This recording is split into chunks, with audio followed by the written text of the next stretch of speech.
यहाँ पर All India Democratic Women's Association की जो त्रिपुरा स्टेट है उस ब्रांच की यहाँ पर राज्य सम्मेलन हुआ। सब के सब 24 डिवीज़न सब डिवीज़न से सभी जिलों से यहाँ से 400 के 500 प्रतिनिधि यहाँ पे आए थे। यहाँ 2 दिन में त्रिपुरा के अंदर जो हालात हैं बीजेपी की सरकार आने के बाद और दिल्ली के अंदर जो सेंट्रल गवर्नमेंट बैठी है उसके जो पूरे परिणाम पड़ रहे हैं उनकी पॉलिसी का, उसके ऊपर बहुत गंभीरता से बात हुई। यहाँ पर बेरोज़गारी का जो सवाल है वो बहुत ही अहम सवाल हो गया है, जिसकी वजह से त्रिपुरा से माइग्रेशन भी बहुत बड़े पैमाने पे बढ़ गया। पूरी की पूरी फैमिलीज़ यहाँ से अभी जा रही है और स्पेशली यूथ बहुत बड़े पैमाने से त्रिपुरा छोड़ के रोज़गार ढूंढने के लिए अलग अलग जगह पर मजदूरी करने के लिए जा रहे हैं। मनरेगा का कोई काम नहीं मिल रहा है। पहले मनरेगा का काम मिल रहा था, लेकिन अभी ज़्यादा से ज़्यादा 15 दिन काम मिलता है, वो भी उसका कोई गारंटी नहीं, मिले तो मिले नहीं तो नहीं मिले। तो ऐसे हालात में लोगों को ज़िंदा रहना बहुत मुश्किल हो गया है त्रिपुरा के अंदर। दूसरी जगह पे ऑल इंडिया लेवल पे भी मनरेगा का बजट सरकार ने कट कर दिया है, तो कहीं पे भी रोज़गार नहीं मिल रहा है। फिर जो पब्लिक डिस्ट्रीब्यूशन सिस्टम है उसको भी लगभग ख़त्म कर दिया है। मोदी सरकार ने उसके ऊपर पिछले बजट में कोई भी एलोकेशन, ज़ीरो एलोकेशन राशंस के लिए किया है। तो इसका भी आप देखते हैं तो इसका असर औरतों की पूरी वीकनेस के ऊपर, जो भी नेशनल हेल्थ सर्वेज आते हैं तो औरतों का अनीमिया बढ़ गया है, औरतों का जो भी बीमारियां हैं वो ज़्यादा बढ़ गई है। ये सभी सरकारी सर्वे में ही आ रहा है। तीसरी जगह पे जो हिंसा का बात है, आए दिन हिंसा का यहाँ पर त्रिपुरा में तो बहुत ही बढ़ गया है। और त्रिपुरा में एक बात ऐसा है कि जो ये सरकार बनी है यहाँ पर वो मतलब गुंडागर्दी और हिंसा के आधार पर अपनी सत्ता को मजबूत करने की कोशिश कर रही है। हमारी महिलाएं हर जगह से बोल रही थी कि उनको तो जनवादी मूल्यों में तो कोई विश्वास ही नहीं है। बीजेपी और आरएसएस जनवाद में विश्वास ही नहीं रखते हैं, इसलिए अगर कोई मीटिंग में जा रहा है, कोई किसी के घर पे जा रहा है और अगर वो वामपंथी हो या फिर वो अलग अलग विचार के हो तो उनको ये विचार कतई वो मंजूरी नहीं देते हैं। मारपीट करते हैं, घर तोड़ देते हैं और यहाँ तक कि उनकी जान भी ले लेते हैं। तो ये जो पूरी लोकशाही विरोधी, जनवादी विरोधी और धर्मनिरपेक्षता विरोधी जो ये सरकार है, उससे माहौल, सामाजिक माहौल भी बहुत ख़राब हो गया है।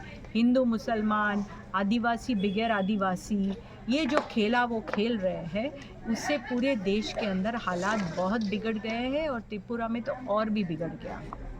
हर जगह पर यही होता है। अभी हमारा यहाँ पे पब्लिक मीटिंग था पहले दिन, उस पब्लिक मीटिंग का उन्होंने 13 नवंबर को अर्जी किया था, उन्होंने परमिशन दी थी। लास्ट मिनट बीजेपी के दबाव में आकर बीजेपी वालों ने उसी दिन 13 तारीख को ही, उसी ही दिन उन्होंने लास्ट मिनट एक प्रोग्राम तय किया और हमारा परमिशन उन्होंने कैंसिल किया। ऐसा तो कहीं नहीं होता है, पूरे देश के अंदर ऐसा कहीं नहीं होता है कि दी हुई परमिशन किसी भी सरकार के दबाव में आकर पुलिस कैंसिल कर देती है। पुलिस तो इस देश के संविधान के आधार पर चलना चाहिए या किसी सरकार की मर्जी से चलना चाहिए।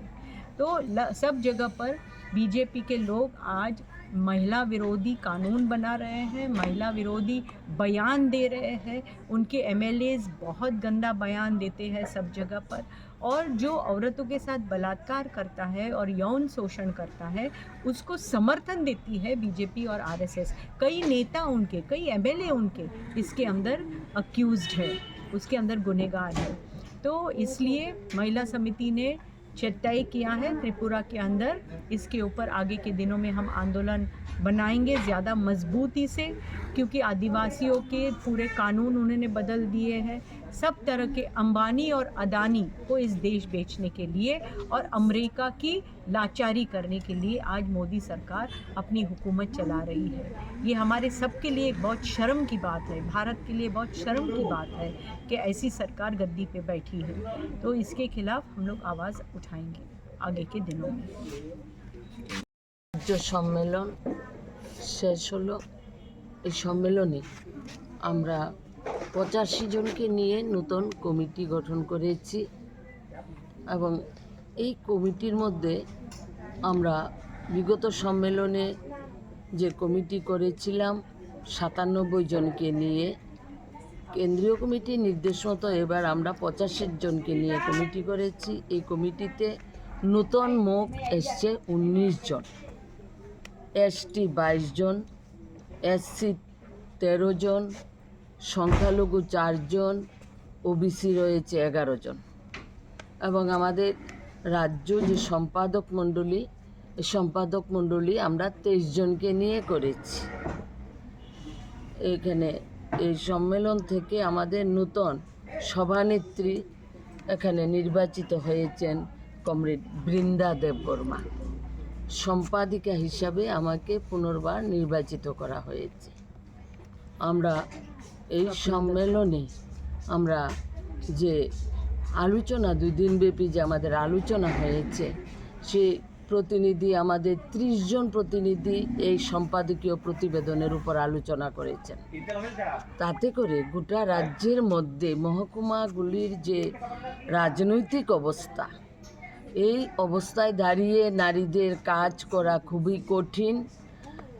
এখানে নারীদের কোনো ঘটনা, নারী নির্যাতনের ঘটনা নিয়ে প্রতিবাদ করতে গেলে থানায় পারমিশন পাওয়া যায় না, বিক্ষোভ মিছিল করা যায় না, এই বিষয়গুলি উঠে এসেছে।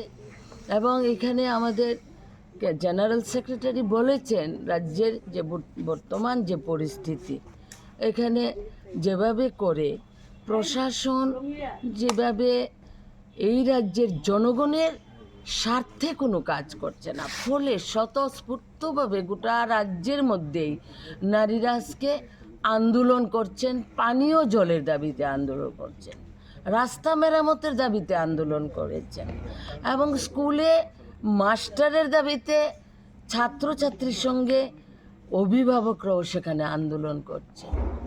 এই যখন অবস্থা, সেখানে নারী সংগঠনকে খুব চ্যালেঞ্জ নিয়েই কাজ করতে হচ্ছে। এবং আমাদের এই সমাবেশকে আটকানোর জন্য নানা ধরনের প্রশাসন সেখানে সরকারের নির্দেশ মতো, শাসক দলের নির্দেশ মতো আমাদের সমস্ত পারমিশনের কাগজ যে আমরা পেপার দিয়েছি সমস্ত বাতিল করে দিয়েছেন। লাস্ট মুহূর্তে প্যারাডাইস চমুনিত বাতিল করে দিয়েছেন। ফলে অনেক হয়রানি হয়েছে আমাদের যারা সাধারণ, গোটা রাজ্য থেকে, পাহাড় থেকে, কাঞ্চনপুর থেকে, ছামনু থেকে, করবুক থেকে, চেলাগাং থেকে, সাব্রুম থেকে, সমস্ত মহকুমা থেকে মহিলারা এসেছিলেন জনসভা। তাদের নানান জায়গা ঘুরতে হচ্ছে, কারণ আমরা পত্রিকাতে যে জায়গা দিয়েছি এই জায়গা আমাদের 2 বার পরিবর্তন করতে হয়েছে। ফলে এই যে অবস্থা, নারীদের নারী বিরোধী, নারীদের অধিকার দেবার সেখানে কোনো মুরদ নেই, নারীদের দাবিগুলি পূরণের জন্য কোনো আন্তরিক ইচ্ছা নেই এই সরকারটার। তার মধ্যে যাতে নারীরা সেখানে অর্থনৈতিক দাবি, সামাজিকভাবে এবং রাজনৈতিকভাবে কোনো ধরনের আন্দোলন করতে না পারে, কথা বলতে না পারে, তার জন্য বিভিন্নভাবে সেখানে পরিকল্পনা করে আটকে দেওয়ার জন্য চিন্তা ভাবনা করে সিদ্ধান্ত নিচ্ছেন। আমাদের এই সম্মেলনে ডেলিগেটদের আলোচনা আমরা সকলে মিলে আমরা এই সম্মেলন থেকে যে বিষয়টা আমরা আগামী দিনে আমরা এই ধরনের প্রশাসনিকের অবরোধ এবং শাসক দলের সমস্ত বাধা বিপত্তিকে মারিয়েই সমস্ত নারীদেরকে ঐক্যবদ্ধ করে আমরা রাজ্যের নারীদের যে অধিকার আদায়ের যে দাবি, এই দাবিতে আমরা লড়াই জারি রাখব। এটাই হচ্ছে আমাদের সম্মেলনের আগামী দিনে সম্মেলনের আংসাবুং নতুন গোতাল আবার সভানেত্রী তাই সিনি আনি মহকুমাকে জম্পুই টাকার জলাই বেলায় সন্ত্রাস প্রবলিত জায়গানি বরক আবরি বাকি আনো তিনি যে পার্টি চিনি যে গণসংগঠন আনো হামজাগৈ যে দায়িত্ব রেখা আবনো আগামী দিন আনি তাই যে তংসাক জরতে জালগৈ থাंनानै চেষ্টা খায়ানি তাই চিনি যে ট্রাইবেল এরিয়াव বেশিরভাগ जों ताबुक साइमानु जे त्रिपुरा मथा ताई बीजेपी आईपीएफटी बेलायन सन्त्रास खाइ दंखा आबनि बागै जों सिनि ट्राइबेल एरियाव सिनि जे नारी समिति जे खालाय दं माने आबरक जों हुजागै खालायमा दङ आबनि बागै जों ताबुक तिनि अरां जे प्रेसिडेन्ट हिसाबै देख दं माखा ताबुक सिनि जारा एडिसि एरियायाव थांगैनाय आं अबनक पुसुगै रिनाय आगामी दिनाव तेबो बारे नामागे आनि चेष्टा दंनाय असुक जरा सैना आनि कपाय